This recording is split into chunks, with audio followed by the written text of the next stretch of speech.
जय श्रीमन नारायण मित्रों, राधे राधे। स्वागत है आपका एस्ट्रो मनीष पंडित चैनल में। आशा करता हूं आप सभी स्वस्थ होंगे, निरोगी होंगे। आप लोगों को वृक्षारोपण का शौक तो होगा ही।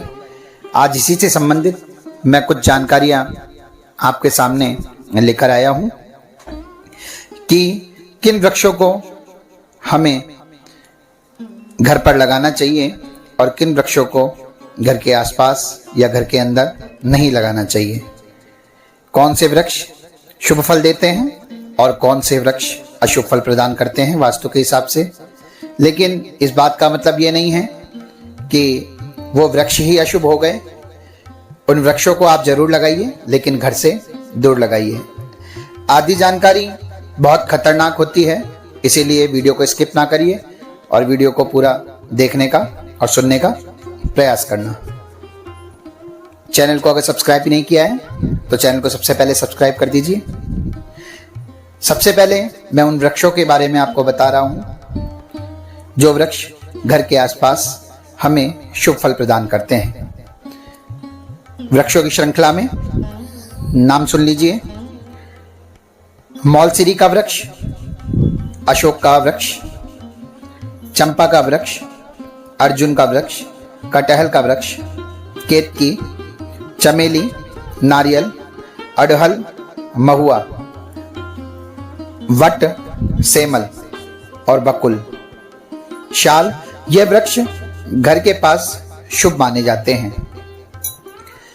दूसरी श्रृंखला में जो वृक्ष घर के पास अशुभ माने जाते हैं उनमें है पाकर, गूलर, आम, नीम, बहेड़ा, पीपल, कपित्थ, नुरगंडी, इमली, कदम्ब, केला, नींबू, अनार, खजूर, बेल आदि के वृक्ष घर के पास अशुभ है। फिर मैं आपको बता देना चाहता हूं कि वीडियो को पूरा सुनना, क्योंकि सिर्फ क्रम श्रृंखला जानकर ही शुभ अशुभ का निर्णय नहीं किया जा सकता। क्योंकि जो अशुभ वृक्ष हैं उन्हें भी एक घर से निश्चित दिशा में लगाया जाए तो वो शुभ फल प्रदान करते हैं। जैसे कि अगर हम घर से पूर्व में पीपल का वृक्ष लगा रहे हैं तो वह हमें भय यानी डर और निर्धनता प्रदान करेगा।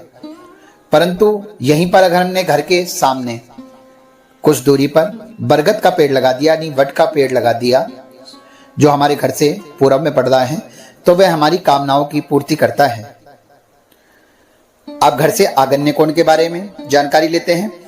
घर से आगन्य कोण में वट, पीपल, सेमल, पाकर, गूलर का वृक्ष अगर हम लगाते हैं तो वह हमें पीड़ा और मृत्यु देने वाला होता है। परंतु अनार का पेड़ अगर इस दिशा में हम लगाते हैं तो वह हमें शुभ फल प्रदान करेगा। अब दक्षिण में पाकर का वृक्ष हमें रोग प्रदान करता है और पराजय देने वाला है। और अगर हम दक्षिण में आम का वृक्ष लगा रहे हैं, कैत का वृक्ष लगा रहे हैं, अगस्त का वृक्ष लगा रहे हैं, निर्गुंडी का वृक्ष लगा रहे हैं, जिनके बारे में मैंने आपको बताया, तो वो धन की हानि करने वाले हैं। परंतु घर से दक्षिण में गूलर का वृक्ष शुभ माना जाता है। ऐसे ही घर से नैऋत्य कोण में इमली का वृक्ष शुभ है। घर से दक्षिण और नैऋत्य में जामुन और कदम्ब का वृक्ष भी शुभ माना जाता है, जिनको मैंने आपको अभी श्रृंखला में अशुभ बताया था।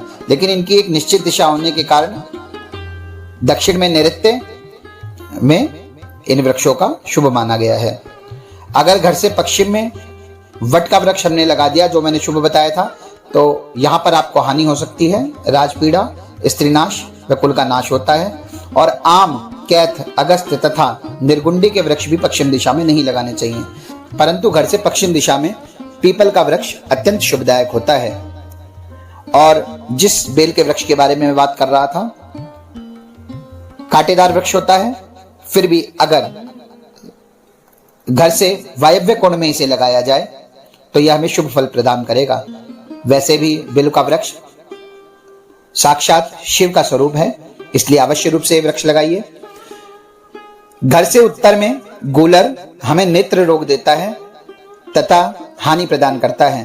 परंतु अगर यही उत्तर में हमने पाकर का पेड़ लगा दिया तो वह हमें शुभ फल प्रदान करता है।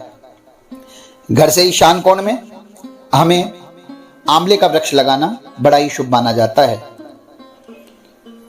अगर घर से ईशान में हम आंवले का वृक्ष लगा रहे हैं तो यह हमारे लिए बहुत ही शुभदायक है। और ईशान और पूरब में जिन कटहल के वृक्ष को मैंने बताया था और आम के वृक्ष को बताया था, वह घर से ईशान और पूरब में आप लगा सकते हैं। यह भी आपको शुभ फल प्रदान करेगा। घर के आसपास कांटे वाले, दूध वाले, फल वाले वृक्ष स्त्री और संतान की हानि करते हैं। यदि किसी परिस्थिति में इनमें फल आ रहे हैं और इन्हें काटा ना जा सके, वैसे भी वृक्ष काटना पाप होता है, तो इसके लिए आप वृक्ष को काटे नहीं। इसकी अशुभता दूर करने के लिए इसी के पास एक शुभ वृक्ष को लगा दीजिए, जो मैंने श्रृंखला में आपको बताया है। कांटे वाले वृक्ष हमें भय प्रदान करने वाले होते हैं, दूध वाले वृक्ष हमारे धन का नाश करते हैं, फल वाले वृक्ष संतान का नाश करते हैं, यानी ये अपनी ही बढ़ोतरी मानते हैं और हमें बढ़ने से, हमारे वंश को बढ़ने से रोकते हैं। लेकिन फल के वृक्ष को काटा भी नहीं जा सकता, इसलिए मैंने फिर बता रहा हूं आपको कि इसे काटने की बजाय आप इसके पास शुभ फल देने वाला वृक्ष लगा दीजिए। और इन वृक्षों की लकड़ी भी घर में काम में नहीं लेनी चाहिए। जो भी ये वृक्ष मैंने बताए हैं, बेर, केला, अनार, नींबू जिस घर में उगते हैं उस घर की कभी वृद्धि नहीं होती है। क्यों? बदरी कदली चैव डांडे में बीज पूरी का परोहंती ग्रहे यत्र तद ग्रहम न परो होती। अब दूसरा श्लोक कहता है, अश्वत्थ च कदम च कदली बीज पूरकम ग्रहे यस्य परोहंती स ग्रहीण परोहति। पीपल, कदम, केला, नींबू ये जिस घर में होते हैं उस घर में कभी वंश वृद्धि नहीं हो सकती। घर के भीतर लगाई हुई तुलसी मनुष्य के लिए कल्याणकारी होती है, धन पुत्र प्रदान करने वाली होती है, पुण्यदायिनी होती है तथा हरि भक्ति, नारायण की भक्ति प्रदान करने वाली होती है। प्रातः काल तुलसी का दर्शन करने से सुवर्ण दान का फल मिलता है, यह ब्रह्मवैवर्त पुराण कहती है। लेकिन यहीं पर यही शुभ फल देने वाला तुलसी का वृक्ष अगर हमने घर से दक्षिण में लगा दिया तो हमें यम यातना, जिसने भी वो वृक्ष को लगाया है, जिस पौधे को लगाया है, उसे यम यातना भोगनी पड़ती है। मालती, मल्लिका, मोचा, इमली, श्वेता और अपराजिता को जो वास्तु भूमि पर लगाता है वह शस्त्र से मारा जाता है।